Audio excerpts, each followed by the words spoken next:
Hello, welcome to today's video, beautiful people, and thank you for tuning in. So today I want to expand on the hygiene video that I put out just recently on how to bring your hygiene up a notch. Today I want to focus on a good shower routine. I want to sort of guide you through a good shower routine that can bring your hygiene to a very good level and keep it that. Okay, so I think how I'm going to do that today is by essentially talking you through like a guide on how to shower effectively in order to get and keep a good hygiene level. So let's begin with, okay, so first of all, when taking a shower, some people would decide to wash their hair as well.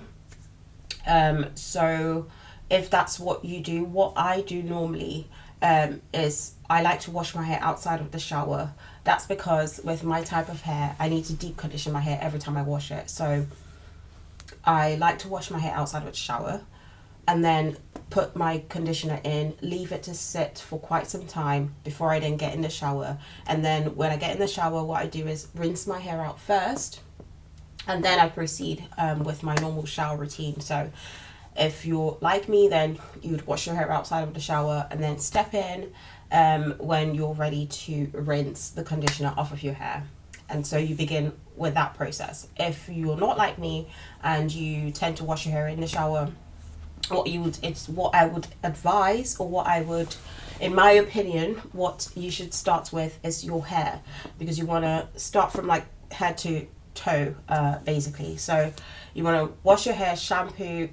Make sure you get into your scalp with the tips of your fingers, not with your fingernails, and really get into your scalp. Make sure you are taking off all the dirt in there, and then proceed to conditioning and so on and so forth. Make sure you finish with your hair, and then you can proceed with the rest of your shower routine.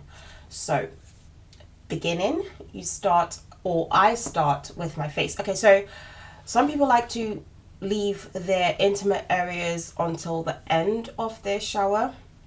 I do it differently. I remember, I think the earliest I remember myself getting into this sort of routine was in boarding school. My older sister sort of taught me to do it this way, and it made sense, so I kept doing it this way until today. I do it this way. So I get in the shower, first thing I do is wash my face. After washing my face, the second thing I do is then wash my vagina and my bum. And then once I've finished that, that's when I proceed with the rest of my body. Now, so following the way I do it, I would wash my face. So let's begin with the face. Now, you can use your hands really, or you can use any other tools. There are many tools out there. I use a silicone brush because I find that they're more hygienic, because they don't hold on to germs, and you can also wash them, actually wash them, and they stay clean essentially. So I prefer to use them. They also give very mild, very mild exfoliation. If you want something harsher, I mean, you've got to be very careful, because when it comes to your face, that's the softest skin that you have, and you need to take very good care of it. So don't be too abrasive with it. And when I use a silicone brush, I make sure that I'm not doing it too much, because again, I don't want to strip my face of my natural oils or my body. So what I do is I would use my silicone brush maybe every other day. If I find that that's still a bit too much, I would even reduce that even more, because my hands are effective for my face. I believe it's worked for me for so many years, so that's what I do. I stick to it. And also, I should probably mention as well, I know some people use like facial washes and whatnot, and I'm not against that at all. It's just that as a child, that's how I was taught, and I just continued to do it because I never had any issues with like acne or any skin issues, so it never was a problem for me. So I was never looking for a solution to a problem, basically, and it's always worked for me. So I continue to do that, and it's still working for me till today. Some other people I know during like the age of puberty, they began to have like skin issues and had to alter their routines and make sure that they were using different types of washes for their faces, and then that works for them. So if that's your thing, if that's what works for you, if that is what works for you, then continue to do that. So I again, I use a silicone brush. So I get the brush wet, I put soap on it, wet it again, make sure that it's now foamy, and then I go in. I begin with my forehead, I go round, make sure I get my chin area, and make sure I get this area right under my nose, because now I have sinusitis, and what that means is I experience excessive mucus. Everybody gets mucus throughout the day, but mine is a lot more excessive. I'm always sneezing. I'm always blowing my nose, so I'm more prone to having loads of bacteria just sitting in that area. So I make sure I really scrub that area. I scrub my chin, I scrub my cheeks, scrub my nose and the sides of my nose.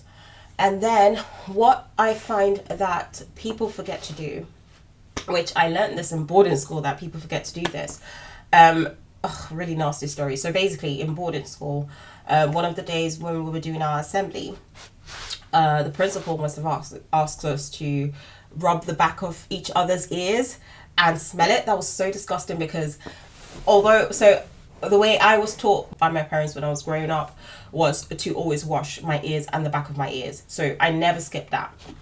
But what I found from that little exercise that we did in border school was that a lot of people always forgot to wash their ears or the back of their ears, or didn't even know to wash those areas. So yeah, it was stinking. It was disgusting. And I felt so violent in having to do that. That was disgusting, really. Whoever smelt my ears had the pleasure of doing so, because there was no foul odour, because I always wash that area. So don't forget to wash your ears and the back of your ears. Do not put water or soap inside your ears, mate. I'm talking about just the outer area of your ear. And some people like to do it outside of the shower, and that's fine as well. Some people use witch hazel or alcohol or whatever works for them to clean the area outside of the shower. I like to do mine in the shower and outside of the shower if necessary. So I make sure that I scrub the back of my ear area. I make sure that I use my fingers. I don't use a silicone brush because I don't want to risk having to get soap inside my ear. I have had swimmer's ear before when I was swimming a lot some years ago, and oh my gosh, it's so painful, it's so horrible. I would not recommend ever making such a mistake, so be careful. So what I do, like I said, is so I don't use the silicone brush in my ear, on my ears or in my ear. I don't use the silicone I don't use the silicone brush for my ears. I use my hands. I use my fingers, sorry. So what I do is I get my fingers wet, get soap in there, and then I just gently rub the area, make sure that it is clean. Do not forget the earlobes. If you wear earrings that you never take off, just take it off for a moment, smell the back of your earrings. If they smell disgusting, you need to be more mindful of that. You can actually wash your earrings backs, wash the whole earrings, and also do not forget to pay attention to your earlobes when you're washing or when you're cleaning your body. So do that. Wash the back of your ears as well, okay? And then I also scrub under my chin. People tend to forget that as well, and that's very important because it's one of the areas where you sweat a lot, especially at night. You could sweat a lot in that area, so, and that can give off very foul smells and whatnot. So you want to make sure that you are also scrubbing that area. Make sure you scrub it very well. Now I use two separate silicone brushes. I use one for my face. There's a different one for my face, and then there's a different one for the rest of my body. So when I start my shower, I start with the one for my face. Do my face, do under my chin area. Now when it comes to my neck, sometimes I use that brush to do my neck. Other times I just use the other brush for the rest of my body to do my neck. So I either would then use that and scrub my neck, and then I proceed to rinsing off my face and neck area. So I would put the shower back on, rinse, and like I said in the previous video, when I'm rinsing, I like to use my hands to make sure that I am rinsing all of the soap, all of the residue off of my face. Because if you've done the work of scrubbing the dirt away but you haven't rinsed properly and there's still residue, what happens is that more bacteria is going to be sitting there, and it's going to smell even worse, in my opinion. So make sure you are rinsing thoroughly, otherwise you are sort of giving yourself double work. You're not really doing it effectively. So I rinse with my hands and make sure. So with rinsing, yeah, what I was taught by my dad growing up is that when you are rinsing your body, make sure you continue to rinse until you feel the friction, and there's this sound that it gives off. I call it the clean sound. So until I get that friction and until I hear that sound, I don't stop. And if I'm not getting that, then it means I haven't scrubbed properly. I would go back and scrub well and make sure that it is actually clean. And then I proceed to washing my intimate areas, so my vagina and anus.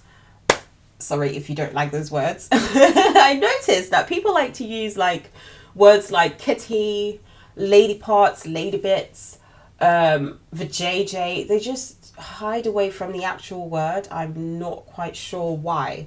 But vulva and vagina, yeah, I'm quite comfortable with the words, so I hope it doesn't offend. Yeah, so I move on to my vaginal area and my anus, and what I then do is, so you have to be really careful. Make sure you do not let soap get in the vagina or the vaginal area. I do use soap to wash the vulva, which is the outside area. I know some people say vagina when they actually mean the vulva, but I use soap to wash the vulva because that area does get sweaty, especially if you have, or if you leave on pubic hairs in that area. You need to be washing it with soap.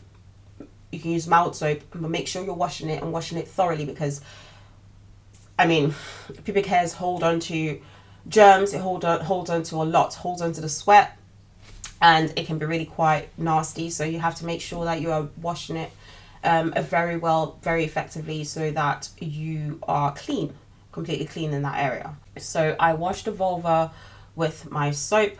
I make sure it doesn't go to the inner lips and where the vagina is.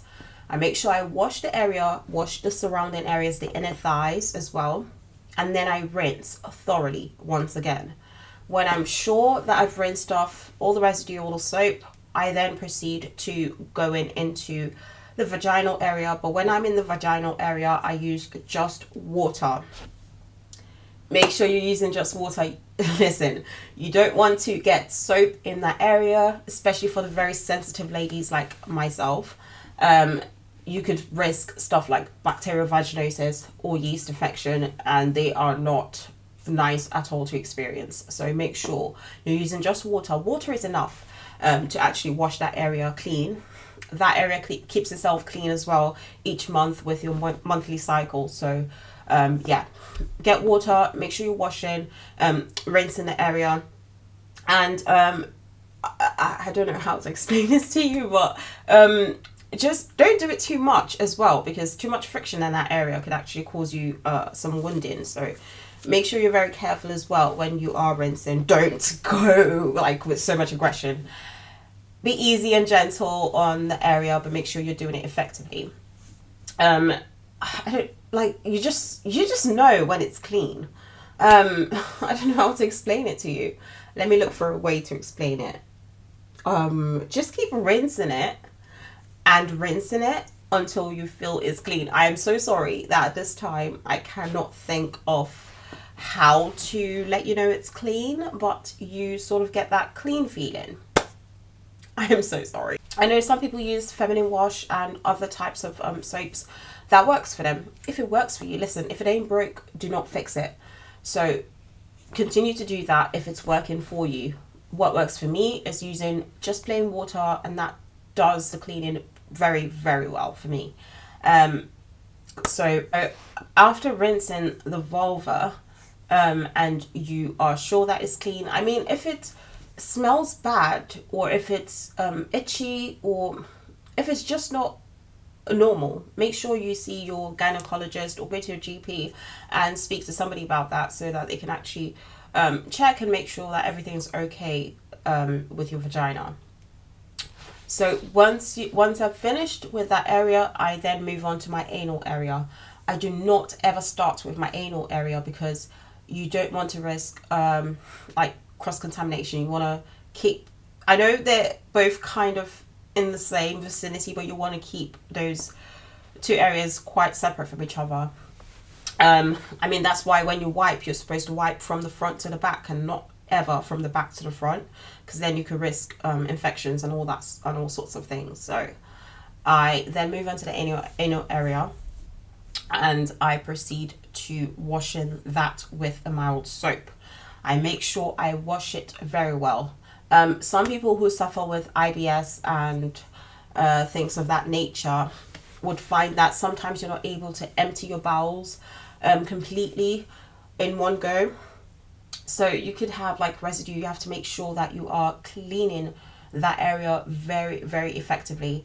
So you can, when you get the soap and you wash the area, you can sort of push a little so that your anus, like your anal area, opens up a bit, and make sure you are really washing that area as well. And then rinse thoroughly. Once again, make sure you are rinsing thoroughly. And then once I finish that, I wash around the buttocks. I normally then would have the silicone scrub and scrub that area. Then I move on to the rest of my body. So I start with my neck. Apologies, this wasn't recording and I thought it was recording the whole time. So then I proceed to washing the rest of my body. I would start with my silicone brush. I put some water on it, get it wet, put soap on it, wet it again, and make sure that it's now foamy. I would go on to my neck, scrub the area. I make sure that if I've done my face and my neck, of course I would not do that again and risk getting dry skin and all that stuff. So I would scrub, make sure you scrub the back of your neck. Do not ever forget that area. Don't forget, you see the areas where they seem very insignificant, like inside of the elbows, back of the knees, the navel or belly button, the back. Make sure you really pay attention to these areas, because they're not actually insignificant. They hold on to a lot of bacteria, hold on to sweat, and you need to make sure that you are scrubbing those areas very effectively and making sure that they are completely clean in those areas. So apologies, because I was going to mention, and obviously when the video was being taken, it cut off on me. I didn't realize, and I had to refilm. But while refilming, I have forgotten to mention again, washing of the armpits.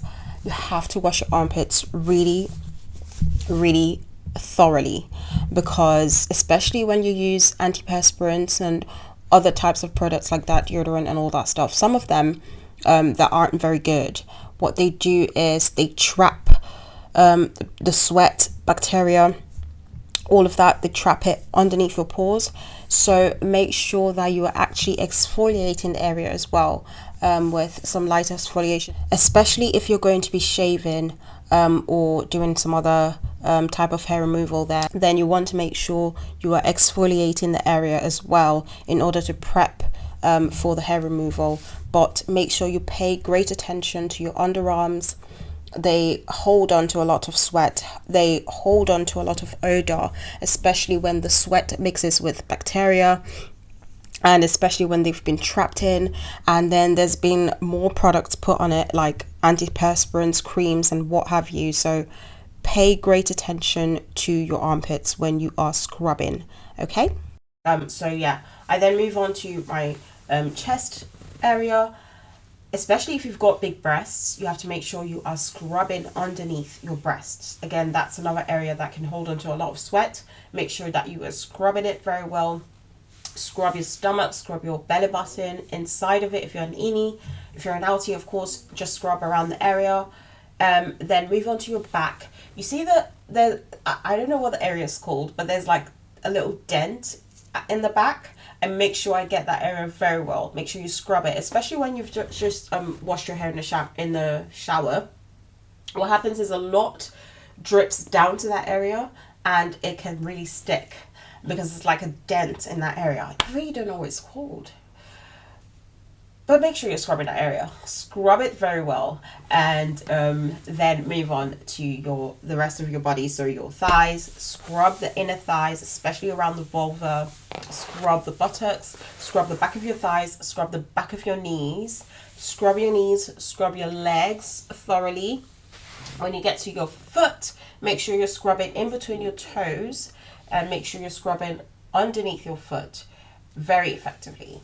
And then make sure that you've done your shoulders, your arms, inside of your elbows. I'm not sure if I've mentioned that already. Scrub your hands, scrub in between your fingers and your thumb, scrub your palms, scrub everywhere. They all deserve attention, okay?